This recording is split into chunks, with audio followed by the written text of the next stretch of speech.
მოგესალმებით. მე ვარ ლეილა ხონელიძე, ქალაქ ფოთის ილია ჭავჭავაძის სახელობის მეხუთე საჯარო სკოლის ქართული ენისა და ლიტერატურის მასწავლებელი. სიმართლე გითხრათ, ძალიან შორს ვარ იმ აზრისაგან, რომ წიგნის კითხვა შეიძლება ვინმეს დააწყებინო დაძალებით, ლოზუნგებით, მოწოდებებით, იძულებით, თუნდაც თხოვნით. და ამ საკითხში ალბათ უფრო დანიელ პენაკს ვემხრობი, წიგნის კითხვა კი არ დააძალოთ ადამიანებს, არამედ წიგნის კითხვით მიღებული სიამოვნება გაუზიარეთ. მეც ასე მგონია და ამიტომ, როდესაც მეუბნებიან ხოლმე გარკვეული ასაკობრივი კატეგორიის ბავშვებისთვის წასაკითხი წიგნების სია შევარჩიო, ძალიან მიჭირს გარკვეულწილად, იმიტომ რომ მე არ ვიცი ისინი რას კითხულობენ, რა უყვართ, რა აინტერესებთ. ამიტომ ვცდილობ ის წიგნები ჩამოუწერო ხოლმე, რომლებმაც თავის დროზე მე მომგვარეს საოცარი შთაბეჭდილება და ვურჩი ადამიანები ვარ და ხშირად დამიჭერია ჩემი თავი იმ ფიქრში, რომ მინდა როცა რაღაცას ახალს წავიკითხავ, სხვასაც გაუზიარო, მასაც მოვანდომო, მე მისი შთაბეჭდილებაც მოვისმინო. ამიტომ დღეს მე მხოლოდ იმ წიგნებზე გესაუბრებით, რომლებმაც თავის დროზე გარკვეული შთაბეჭდილება მოახდინეს ჩემზე. ეს იქნება ჩემი შთაბეჭდილებების გაზიარება, ზოგისთვის მისაღები, ზოგისთვის იქნება მიუღებელი, მაგრამ ჩემი, რომელიც შეგიძლიათ ან გაითვალისწინოთ, ან არა. ეს ისევ დანიელ პენაკს დავესესხები და ვიტყვი, რომ წიგნის კითხვა ისევე როგორც ოცნება და სიყვარული ვერ გუობს იმპერატიულ ბრძანებით კილოს. ამიტომ კიდევ ერთხელ გავიმეორებ, უბრალოდ ჩემ შთაბეჭდილებებზე გესაუბრებით. დავიწყებ ჩემი ბავშვობის საყვარელი წიგნებით. რამდენიმე მათგანი იმდენად გაუხუნარი შთაბეჭდილების მომხდენი გახდათ, რომ დღემდე არ გამნელებია ეს შთაბეჭდილება და უპირველესად დავასახელებდი მთელი მსოფლიოს ბავშვების შვედი ბებიის ასტრიდ ლინდგრენის რამდენიმე წიგნს.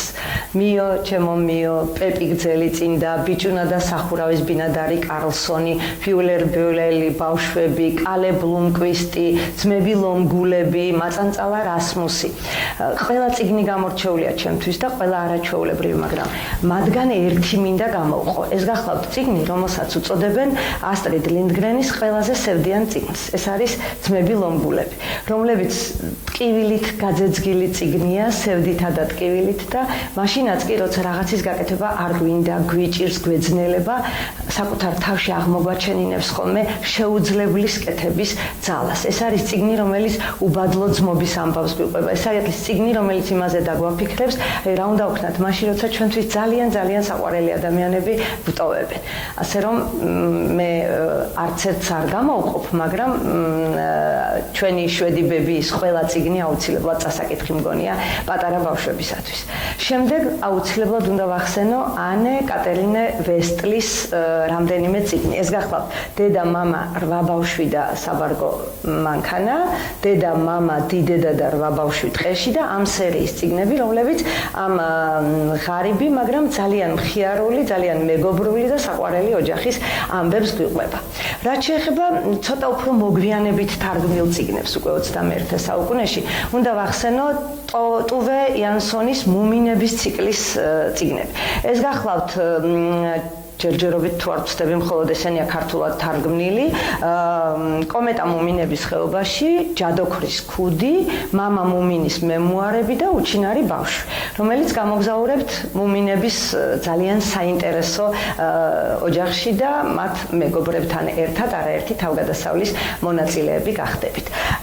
მე მინდა თანამედროვე ქართულ საბავშვო წერილებსაც შევეხო და აუცილებლად ვახსენო ერთ-ერთი მათგანი, ეს გახლავთ ლელა ცუცქირიძე, რომლის ყველა წიგნი მინდა გირჩიოთ, მისივე არაჩვეულებრივი ილუსტრაციებით გახლავთ და თუ კადნიერებაში არ ჩამომერთმევა, ლელა ცუცქირიძის ერთი წიგნის სახელქვეშ გავაერთიანებდი მის ყველა წიგნს. ეს არის ამ წიგნის სახელი გახლავთ რაკ-რაკ-რუკ-რუკა ამბები. და მართლაც რაკ-რაკ-რუკ-რუკით იკითხება ძალიან ლაღი, ძალიან საინტერესო ხალისიანი წიგნები ესენია ატუსა და მატუსა, მხიარული ოჯახი და სხვები, უკულელე და სხვა მოთხრობები და ბოლოს ვისაც აინტერესებს მძაფრი შეგრძნებები, ვისაც დეტექტივობანას თამაში უნდა, შემიძლია გირჩიოთ ისევ ლელა ცუცქირიძის წიგნი დეტექტივი ელიკე პირველი ამბავი და არაჩვეულებრივად ისიამოვნებთ ამ წიგნებით. აუცილებლად მინდა ვახსენო თანამედროვე ქართველი საბავშვო მწერლის ნინო ქადაგიძის ონანა, ასე ქვია ამ წიგნს. ეს წიგნი გახლავთ პატარა გოგონაზე, რომელსაც სახელად ანანო ქვია, მაგრამ გოგონა იმდენად უკუღმართია, ყველაფერს აბრუნებს, სიტყვებსაც კი და არა მარტო სიტყვებს, ამიტომ მისი სახელი ანანო იქცა ონანად. თქვენს ავიცელქია პატარებო ონანა, ხეებზე ძრომიალიც უყვარს, ონავარია, უსაზღვრო ფანტაზია აქვს, ანჩხლი მასწავლებლებისგან თავის დასაღწევად 1000 რაღაცის მოფიქრება შეუძლია და როცა წაიკითხავთ ამ წიგნს დამეთანხმებით, რამდენი საინტერესო იდეა აქვს ონანას.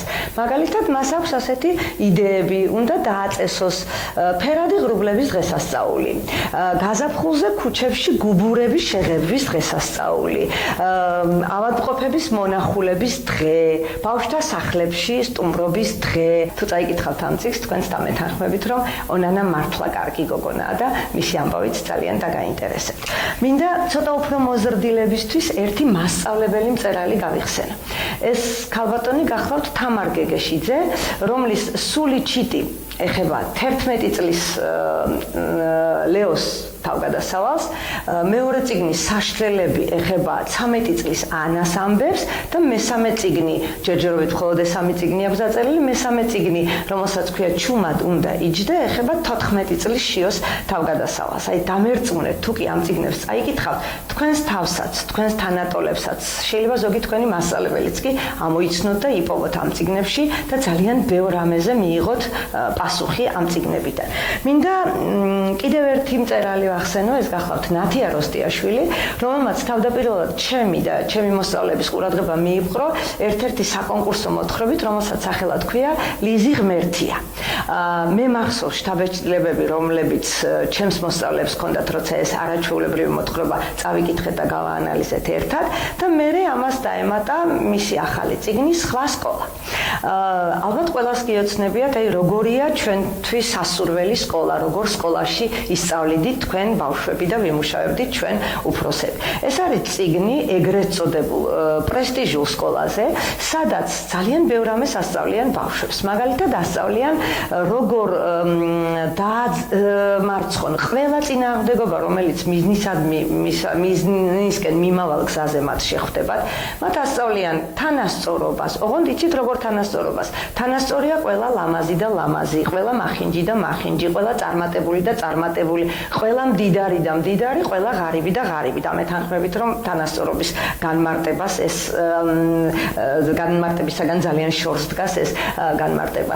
ამ სკოლაში ასწავლიან მაგალითად იმას, რომ თუ შენი მიზნისკენ მიმავალ გზაზე რომელიმე მეგობარი ან მეგობრის რომელიმე საქციელი დაბრკოლებას გიქმნის, ჯობია მეგობარი გაიმეტო, ვიდრე შენს გზას გადაუხვიო. ამ სკოლაში, როგორც ავტორი ამბობს, საყინულის ბავშვებს ზრდიან. აი, მოახერხებს თუ არა სოფი მასწავლებელი, რომელიც ამ სკოლაში მოიწვიეს, მოახერხებს თუ არა ამ ანდერსენის გერდასავით გულგაყინული კაის მსგავსი ბავშვებისთვის გულის გალღობას, მოახერხებს თუ არა ადამიანების დარწმუნებას იმაში, რომ ყველანაირი ბავშვი თანასწორია და არა მხოლოდ ლამაზი და ლამაზი ან მახინჯი და მახინჯი, ამას მაშინ გაიგებთ, როდესაც ამ წიგნს წაიკითხავთ და მე არ გეტყვით როგორ დასრულდება ეს წიგნი. აუცილებლად მინდა ვახსენო ლინდა მალალიხანთის თევზი ხეზე. თუ სადმე რამეს წაიკითხავთ ამ წიგნის შესახებ, ყველგან ნახავთ ამგვარ ფრაზას. ეს არის წიგნი, რომელიც უნდა წაიკითხოს ყველა მოსწავლემ და ყველა მასწავლებელმა. რაშიც დავეთანხმები, იმიტომ რომ ეს გახლავთ წიგნი ეგრეთ წოდებულ შეზღუდულ შესაძლებლობებზე, დისლექსიაზე, ამ სამყაროში ყველასაგან გაუცხოებაზე, გაუსაძლის მარტოსულობაზე და ერთ არაჩვეულებრივ მასწავლებელზე, მისტერ დენიელსი ქვია ამ მასწავლებელს და მას გოგონა თავარი გმირი ნაწარმოებისა უწოდებს ოთახში მარტო დარჩენილი ბავშვებისთვის ფანრის მიმწოდებელ ადამიანს და მე გისურვებდით რომ ყველა თქვენგანს ყოლოდეთ ასეთი მასწავლებელი მარტო სულობით გატანჯული ბავშვებისთვის ფანრის მიმწოდებელი სიბნელეში მსხდომი ბავშვებისთვის ფანრის მიმწოდებელი მასწავლებელი ეს რაც შეეხებოდა საბავშვო წიგნებს თუმცა კიდევ გიმეორებ ძალიან ბევრი წიგნის დასახელება შეიძლება უბრალოდ თავს არ შეგაწყენთ და ცოტა მოზრდილებზე გადავალ აუცილებლად პირველად დავასახელებ ჩემთვის გამორჩეულად საყვარელ წიგნს ქართულ ლიტერატურაში მიხეილ ჯავახიშვილის ჯაყოს ხიზნებს, რომელიც 100 წლის წინ დაიწერა და 100 წლის შემდეგაც აქტუალურია. 100 წლის შემდეგაც გვეუბნება, რომ არ დავემგვანოთ უნიათო, უგერგილო, უხერხემლო თეიმურას ხევის თავს, რომ მერე ჯაყო, გადამთელი ჯაყო არ აგვაბობხდეს სარეცელზე და მარგოს ნამუსი არ ახადოს. რომ მერე იმის დაცვა და გაფრთხილება ვერ შევძლოთ, რაც ჩვენი დასაცავი და გასაფრთხილებელია. 100 წლის შემდეგაც გვეუბნება ამას და ერთი კრიტიკოსი ამბობდა ძალიან საინტერესო ფრაზას. მიხეილ ჯავახიშვილის მწერალია, რომელმაცო მკითხველებს ჯაყო მოუქნია, რომ თეიმურაზივით არ მოჩვარულიყვნენ. და მე მგონია დღესაც ეს მოქნეული ჯაყო ყველას უნდა გვაფხიზლებდეს რომ თეიმურაზებივით არ მოვიჩვაროთ და არ დავთმოთ ის რაც არ არის დასათმობი. მინდა აუცილებლად ვახსენო კიდევ ერთი ასევე გამორჩეული წიგნი ჩემთვის ნაირა გელაშვილის დედის ოთახი, რომელსაც დროდადრო ვუბრუნდები ხოლმე. ფსიქოლოგიური რომანია, არამხოლოდ ერთი ოჯახის ამბავი, არამხოლოდ ერთი ოჯახის წევრების ურთიერთობის ამბავი, ეს არის წიგნი იმაზე, რამდენად მნიშვნელოვანია ყველას ჰქონდეს საკუთარი სამყარო, ყველას ჰქონდეს საკუთარი ცხოვრება და მხოლოდ მაშინ შევძლებთ სხვების გაგებას და როგორც ნაირა გელაშვილი ამბობს, დადგება დრო, როდესაც ეს გაგება უფრო მთავარი იქნება, ვიდრე სურვილა ადამიანებს. მინდა ვახსენო ზაირა არსენიშვილი, რომელიც ძალიან დიდი ხნის წინ წერდა, მაგრამ ძალიან ბევრი წიგნი მისი სწორედ ახლა ამ ბოლო წლებში დაიბეჭდა და ერთ-ერთი წიგნი მისი ვასოფელო მინდა გირჩიოთ ძალიან ბევრი რამის გამო, მაგრამ ჩემთვის უპირველესად რითი იქცევს ეს წიგნი ყურადღებას, იმასაც გეტყვით, ეს არის ენა, არაჩვეულებრივი ენა, ასე დავიწყებული, ასე ლამის დასაკარგად გამზადებული, ასე საინტერესო, ასე ცოცხალი და ერთ-ერთმა პოეტმა ეკაკევანიშვილმა მას უწოდა, ეს არისო ენა, ნეტა მე ვწერდე ასე. ასეთი ენა უწოდა მას და აქედანაც მიხვდებით როგორი წიგნია, არა მარტო ეს წიგნი, არამედ მისი ქარი ამწევი ფარდის, მისი კენჭები და კიდევ ბევრი სხვა მოთხრობების კრებული და ასე შემდეგ, შეგიძლიათ დიდი სიამოვნებით წაიკითხოთ და ქართული ენის უკიდეგანო შესაძლებლობებით დატკბეთ. აუცილებლად მინდა ვახსენო კიდევ ერთი წიგნი. ეს გახლავთ ჩემი ბავშვობიდან ვერ ვიტყვი, იმიტომ რომ მაშინ არ იყო თარგმნილი, მაგრამ ცოტა უფრო მოზრდილობის ასაკიდან საინტერესო წიგნი, რომელიც დაიწერა მე-10 საუკუნის მიწურულს და მე-11 საუკუნის დასაწყისში.